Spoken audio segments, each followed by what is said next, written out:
Hi hello everyone, welcome back to my channel. నేను మీ Raghavarani. Friends అందరు ఎలా ఉన్నారు? అందరు బాగున్నారా? నేనైతే చాలా చాలా బాగున్నాను. అందుకే ఈరోజు మీ ముందుకు ఒక తీయటి రెసిపీని అయితే తీసుకొచ్చేసాను అనమాట. సో మీకైతే చూస్తే అర్థమైపోతుంది కదా, సేమియా తోటి స్వీట్ అండి. జనరల్గా రెగ్యులర్గా మనం పాయసం చేసుకుంటూ ఉంటాం కదా, సో అలా కాకుండా ఇలా సేమియాతో స్వీట్ చాలామంది ట్రై చేస్తుండొచ్చు, బట్ అది సరిగా కుదరదన్నమాట. అంటే ముద్దలాగా వచ్చేస్తుంది, సేమియా మైదాతో తయారవుతుంది కదా, అందుకోసం. సో ఇది పొడి పొడిలాడుతూ చాలా టేస్టీగా ఎలా తయారు చేసుకోవాలో నేను మీకైతే ఇప్పుడు చూపించబోతున్నాను. అండ్ ఈ స్వీట్ వచ్చేసి చాలా ఈజీ అండి. సో ముందుగా ఇప్పటివరకు అయితే నా ఛానల్ ఎవరైతే సబ్స్క్రైబ్ చేసుకోలేదో ప్లీజ్ సబ్స్క్రైబ్ చేసుకోండి. సబ్స్క్రైబ్ చేసుకుని వీడియోస్ చూసి లైక్ చేయండి, షేర్ చేయండి. ఇప్పుడైతే ఈ రెసిపీకి కావాల్సిన పదార్థాలు, దీని తయారీ విధానం అయితే చూసేద్దాము. So let's start the recipe. ముందైతే ఇక్కడ ఒక కడాయి తీసుకుని దీంట్లో అయితే 2 స్పూన్ల ఆవు నెయ్యి అయితే వేసుకున్నాను అనమాట. సో ఈ ఆవు నెయ్యి చక్కగా మెల్ట్ అయిపోయి వేడైన తర్వాత నేను ఫస్ట్గా ఇందులో డ్రై ఫ్రూట్స్ అనేటివి వేసుకుని వేయించుకుంటున్నాను అనమాట.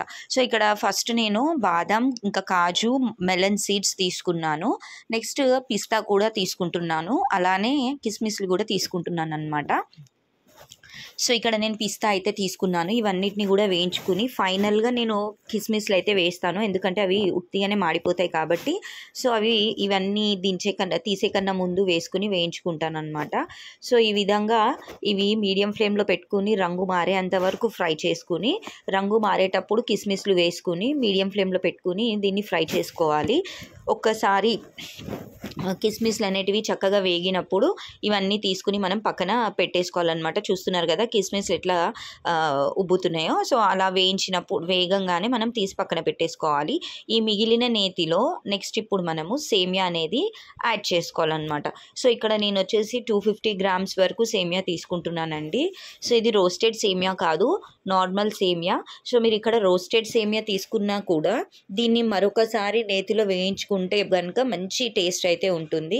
ఇలా నార్మల్ సేమియా, రెగ్యులర్ సేమియా తీసుకున్నా కూడా దీన్ని చక్కగా రంగు మారేంత వరకు, మంచి అరోమా వచ్చేంత వరకు ఓపికగా నుంచుని తిప్పుతూనే వేయించుకోవాలి.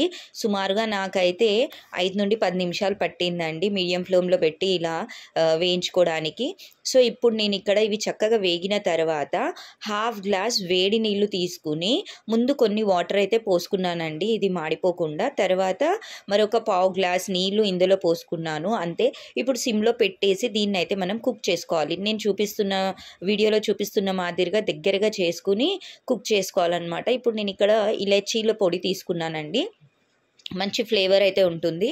సో ఇక్కడ ఇలాచీల పొడి వేసిన తర్వాత ఇక్కడ నేను 1 స్పూన్ షుగర్ పౌడర్ తీసుకుంటున్నాను. అంటే నేను డయాబెటిక్ కదా, నాకైతే ఎందుకో తినాలనిపించి చేసుకున్నాను, బట్ ఈ సేమియా అయితే మంచిది కాదు డయాబెటిక్కి. ఎందుకంటే ఇది మైదాతోటి తయారవుతుంది కాబట్టి మైదా షుగర్ని జస్ట్ వెరీ ఫాస్ట్గా స్పైక్ చేస్తుంది. కాబట్టి ఇదైతే డయాబెటిక్కి ప్రిఫరబుల్ ఫుడ్ కాదు. బట్ మన షుగర్ లెవెల్స్, గ్లూకోజ్ లెవెల్స్ కంట్రోల్గా ఉన్నప్పుడు ఎప్పుడైనా తినాలనిపిస్తే లిమిటెడ్ క్వాంటిటీలో ఏదో ఒక 2 to 3 స్పూన్స్ అయితే తినొచ్చు. సో అలానే నాకు తినాలనిపించి నేనైతే ఈరోజు ఈవినింగ్ ఇది తయారు చేసుకున్నాను అనమాట. సో ఈ విధంగా ఒక హాఫ్ స్పూన్ వరకు షుగర్ వేసుకుంటే సరిపోతుందండి, షుగర్ ఫ్రీ పౌడర్. నార్మల్గా షుగర్ యూస్ చేస్తే కనుక మనం తినే తీపిని బట్టి షుగర్ అనేది యాడ్ చేసుకోవాలి, అంతే అండి. ఫైనల్గా ఇప్పుడు డ్రై ఫ్రూట్స్ అనేటివి వేసుకుని ఈ ఉన్న చెమ్మ అంతా కూడా ఇంకిపోయే వరకు మనం దీన్ని ఇలా తిప్పుతూనే ఉండాలి. సో ఈ ప్రాసెస్ అంతా కూడా చాలా ఈజీ, బట్ ఇవన్నీ తిప్పడం అనేదే పెద్ద పని అన్నమాట. కాస్త ఓపికగా చేసుకుంటే సూపర్ అండ్ టేస్టీ డెలీషియస్ సేమియా అయితే స్వీట్ రెడీ అయిపోతుందన్నమాట. సో వీడియో నచ్చితే లైక్ చేయండి, షేర్ చేయండి, సబ్స్క్రైబ్ చేసుకోండి. ఈరోజు మంచి మాట మీకు ఒకటి చెప్తాను.